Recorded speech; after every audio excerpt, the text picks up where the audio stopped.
Hello, hello, everyone. See if everything is working. Give me 1 second. Hello, hello, everyone. Welcome to my live session for today.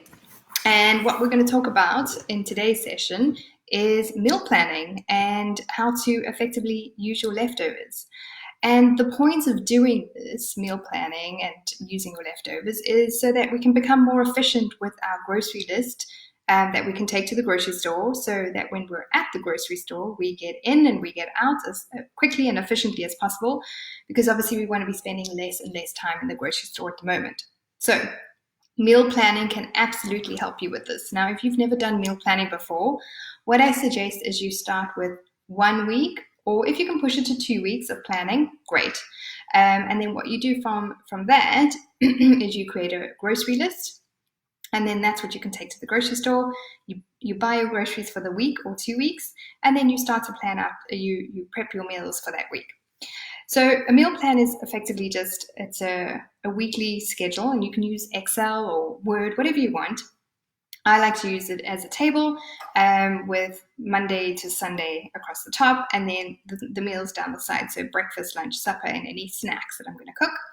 And what I like to do is I like to try and use at least one or two types of food over the same week. So, for example, if I'm making a chicken meal on a Monday, I will try to have another chicken meal later in the week, whether that's in the evening or at lunchtime. And that means that I can just bulk buy some chicken breasts at the supermarket, divvy them up into two separate meals, and it saves me cost and time and effort at the grocery store. Now, if you need some meal inspiration, like meal planning inspiration or ideas, I do have a free guidebook that you can download from my website. It's called mindshiftme.com/free stuff. It's the free stuff page. Or you can probably get it from my MindShiftMe Facebook page. Or alternatively, it's also on my MindShiftMe community new Facebook group. So join that. I'll be hanging out a lot there, sharing tips and advice. So you can absolutely download it there, or if you've got any questions, you can ask me there. So the idea is, like I say, to plan out your meals for the week. Try and use the same type of ingredients for at least 2 meals in the week, and that helps with your meal planning. Another trick I like to do is I like to have at least one day where it's consistent every week. So whether that's Monday lasagna night or Thursday stew night, whatever that is, make it consistent. So, and there's two reasons for this. First of all, it takes a lot of pressure of you having to come up with new meal ideas every week, right? You know that consistently Monday is that. But also, if you have kids, particularly during this time where their world has kind of got a little topsy-turvy, they're kind of out of their routine, they're homeschooling, they're not allowed out as much, if you're self-isolating, it can be a little overwhelming for kids, particularly younger kids or kids that are more anxious and like schedules or routines. And this is just a simple way to add routine to their week, right? They know that Monday is X meal night. And you can make it fun as well. You can have it like cheeky chicken Tuesdays or soup a bowl Sundays, and let them come up with some of the ideas or what they want to eat. Get them involved in it. It'll give them a little sense of control and security. And like I said, it makes it easier for you because you have to think of less meals every week. So that's a biggie. And while we're talking about getting the kids involved, it's important across not just the planning of the meals and what they want to eat, but also the prepping of your meals. Kids as young as 3 can help out in the kitchen. Obviously not chopping using knives. Your older kids can do that. But they can mix things together. They can, pop things into Tupperwares or freezer bags for you.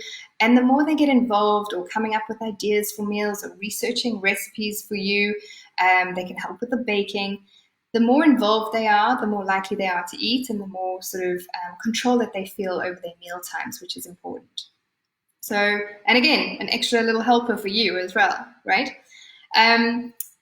So the other thing to do is when you get all your produce back from the grocery store, I like to put it either all in a big colander, my fresh produce, or in the sink and wash it all down. Now, we should be doing that anyway, besides just the coronavirus, but it's doubly important right now. And then air dry it on the kitchen counter, and then put it away in the fridge. And what I like to do is move all the foods that are already in the fridge, like the fresh produce, to the front of the drawers or the shelves, and put the new stuff at the back of the shelves, the fridge. And you can do this with your pantry stuff as well. Move the older stuff, if you like, to the front, and the newer stuff at the back. And that means just when you're easy reaching in the fridge or your pantry for ingredients, you're utilizing the stuff that's going to spoil first. Again, this is just another way that you're not wasting food, and that means less trips to the grocery store. The other thing to do is put all your older foods at eye level that you want to use up quickly, whether that's in your pantry or your fridge again, because that's what you see first. So you get more inspired to like, oh, I'll use that, right? Eye level. Now, let's talk about batch cooking and using leftovers as well, and freezing your meals. So if you're cooking, again, let's use spaghetti bolognese or a lasagna or a stew or whatever it is, you can batch cook that stuff and then decant half of it into a freezable Tupperware, and that'll keep in the freezer for at least a month or two. And it's important to do those kind of things. You can do that with soup, all manner of foods, right? My guide also has some suggestions for freezing your food as well. And this is important because you want to have some sort of prepared frozen meals, and ideally cooked from scratch, in your freezer for those kind of like, I just couldn't be bothered to cook kind of moments. But also if you or one of your family members gets sick, the last thing you want to be doing is cooking over a stove. You want something that's quick and easy to make. So, those are good plan B backups. Now, using your leftovers. So if you have roast chicken on Monday night, you can use the leftover chicken that you have and make a stir fry the next day with some vegetables and some rice. Or if you have steak that's left over, you can make fajitas for lunch the next day. Broccoli that's kind of going, it's not obviously off, but it's kind of starting to get a little mushy, you can turn that into soup. We actually made broccoli and bacon soup the other day. And again, we batched it so that now we have a whole batch in the freezer. There's lots of different ways that you can use your leftovers. Soft fruit as well, berries or bananas that are going a little soft, you can use in your baking or in smoothies. So get creative with your leftovers. Don't just toss them away in the bin. There are lots of different ways that you can use your leftovers. If you do want some more inspirational ideas, I have just written a blog about leftovers, so you can go check that out. It's also on my website, mindshiftme.com, and that will be on the page blog, so /blog. And then again, when you're baking, so if you're using your say, soft bananas in banana bread, that's great because baking is a good way to get the kids involved in cooking. You can use your leftovers that you have. But try and use less sugar. So try and look for healthy recipes, things like zucchini muffins for the kids, or oatmeal pancakes with sliced berries or sliced bananas. These are all good, healthy ways where you're using a little bit less sugar, or you're adding a few vegetables or fiber to the baked goods. So they're still fun to do and yummy to eat, but they're also nutritious, and that's the main thing. So, in fact, there are so many recipes online where you can get healthy baking ideas from. But particularly, I like amy'shealthybaking.com. I don't know her. I'm not endorsing her. I really like her stuff. Her website's easy. Her recipes are delicious, and they're they use a little bit less sugar. They're a little bit healthier. So check that out. I recommend.